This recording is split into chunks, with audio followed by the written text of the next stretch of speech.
विश्व कवि की आख्या से विभूषित गुरुदेव रविंद्रनाथ ठाकुर उन प्रातः स्मरणीय मनीषियों की परंपरा में आते हैं जिन्होंने भारतीय सभ्यता और संस्कृति को अपने समग्र रूप से में चित्रित किया।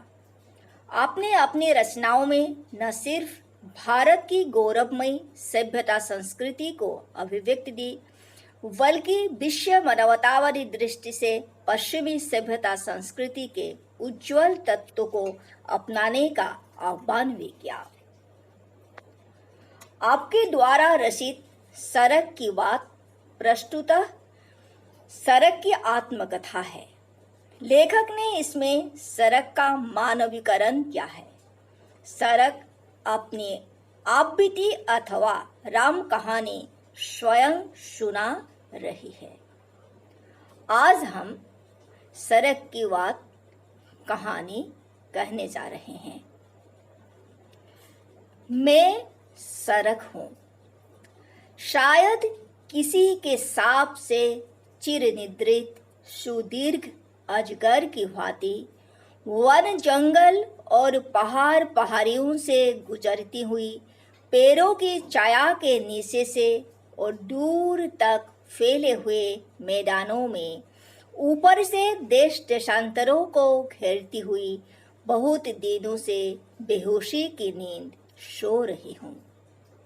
जड़ निद्रा में परी मैं अपार धीरज के साथ अपनी धूल में लौटकर सांप की आखिरी घड़ियों का इंतजार कर रही हूँ। हमेशा से जहाँ तहाँ स्थिर हूँ, अविचल हूँ। हमेशा से एक ही करवट सो रही हूँ।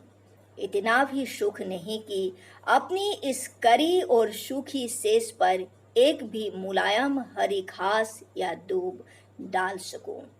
इतनी भी फुर्सत नहीं कि अपने सिरहाने के पास एक छोटा सा नीले रंग का बनफील भी खिला सकूं। मैं बोल नहीं सकती, पर अंधे की तरह सब कुछ महसूस कर सकती हूँ। दिन रात पैरों की ध्वनि, सिर्फ पैरों की आहट सुना करती हूँ। अपनी इस गहरी जड़ निद्रा में लाखों चरणों के स्पर्श से उनके हृदयों को पढ़ लेती हूँ। मैं समझ जाती हूँ कि कौन घर जा रहा है, कौन परदेश जा रहा है, कौन काम से जा रहा है, कौन आराम करने जा रहा है, कौन उत्सव में जा रहा है और कौन स्मशान को जा रहा है। जिसके पास सुख की घर गृहस्थी है, स्नेह की छाया है, वह हर कदम पर सुख की तस्वीर खींचता है, आशा के बीज बोता है। जान पड़ता है जहाँ जहाँ उसके पैर पड़ते हैं वहाँ वहाँ क्षण भर में मानो एक एक लता अंकुरित और पुष्पित हो उठेगी। जिसके पास घर नहीं, आश्रय नहीं, उसके पदक्षेप में ना आशा है ना अर्थ है। उसके कदमों में ना दायां है ना बायां है। उसके पैर कहते हैं मैं चलूं तो क्यों और ठहरूं तो किस लिए। उसके कदमों में मेरी सूखी हुई धूल मानो और सूख जाती है। संसार की कोई भी कहानी मैं पूरी नहीं सुन पाती।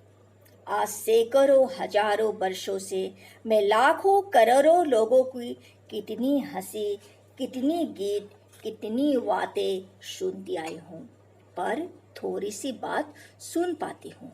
बाकी सुनने के लिए जब कान लगाती हूँ तब देखती हूँ कि वह आदमी ही नहीं रहा।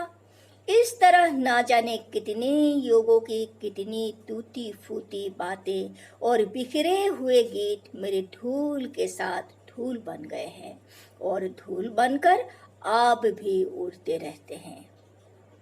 वह सुनो गा रही है, कहते कहते कह नहीं पाई।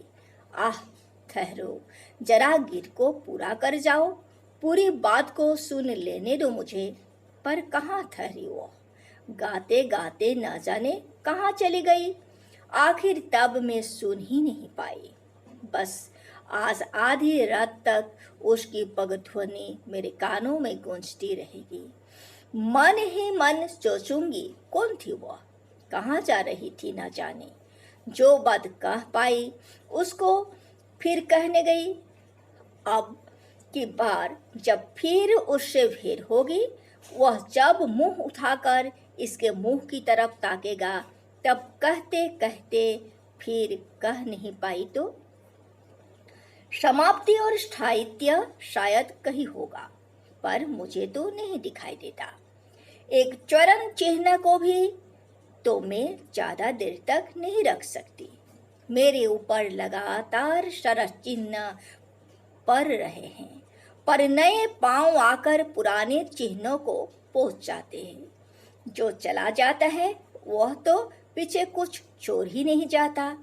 कदाचित उसके सिर के बोझ से कुछ मिलता भी है तो हजारों चरणों के तले लगातार कुचला जाकर कुछ ही देर में वह धूल में मिल जाता है। मैं किसी का भी लक्ष्य नहीं हूँ, सबका उपाय मात्र हूँ। मैं किसी का घर नहीं हूँ, पर सबको घर ले जाती हूँ। मुझे दिन रात यही संताप सताता रहता है कि मुझ पर कोई तबीयत से कदम नहीं रखना चाहता, मुझ पर कोई खड़ा रहना पसंद नहीं करता। जिनका घर बहुत दूर है वे मुझे ही कोसते हैं और शाप देते रहते हैं। मैं जो उन्हें परम धैर्य के साथ उसके घर के द्वार तक पहुंचा देती हूँ, इसके लिए कृतज्ञता कहाँ पाती हूँ। वे अपने घर आराम करते हैं, घर पर आनंद मनाते हैं, घर में उनका सुख सम्मिलन होता है।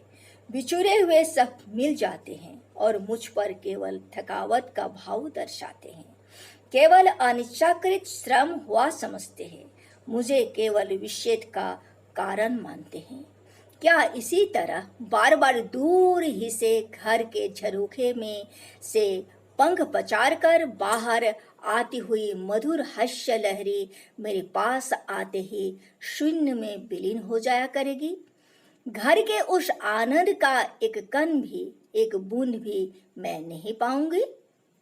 कभी कभी वह भी पाती हूँ, छोटे छोटे बच्चे जो हंसते हंसते मेरे पास आते हैं और चोरगोल मचाते हुए मेरे पास आकर खेलते हैं। अपने घर का आनंद वे मेरे पास ले आते हैं।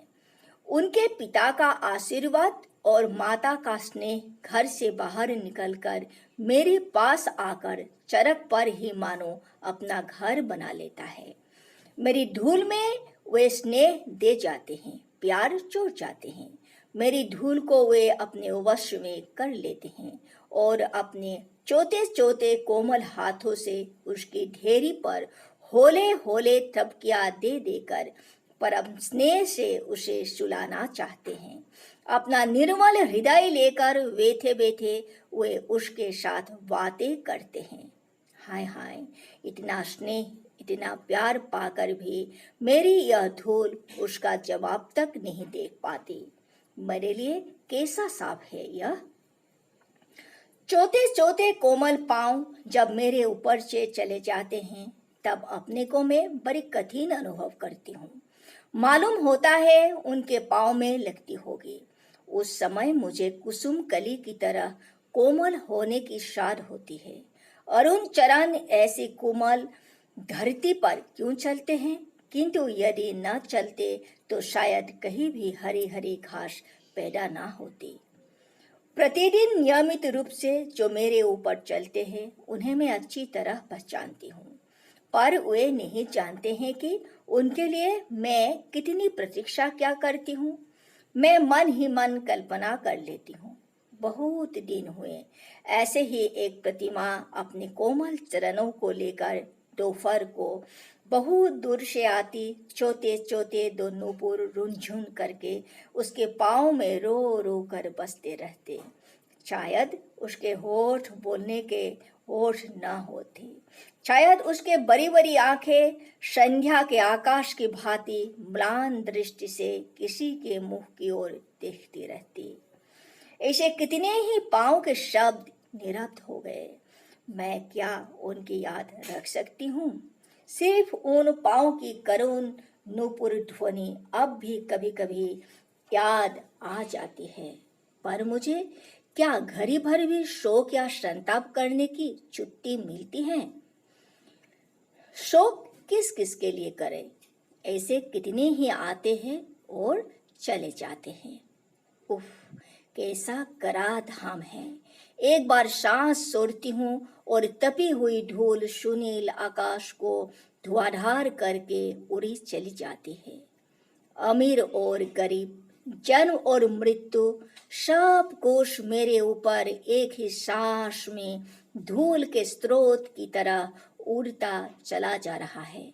इसलिए सड़क न हंसी है न रोना। मैं अपने ऊपर कुछ भी पड़ा रहने नहीं देती, न हंसी न रोना। सिर्फ मैं ही अकेली पड़ी हुई हूँ और पड़ी रहूंगी।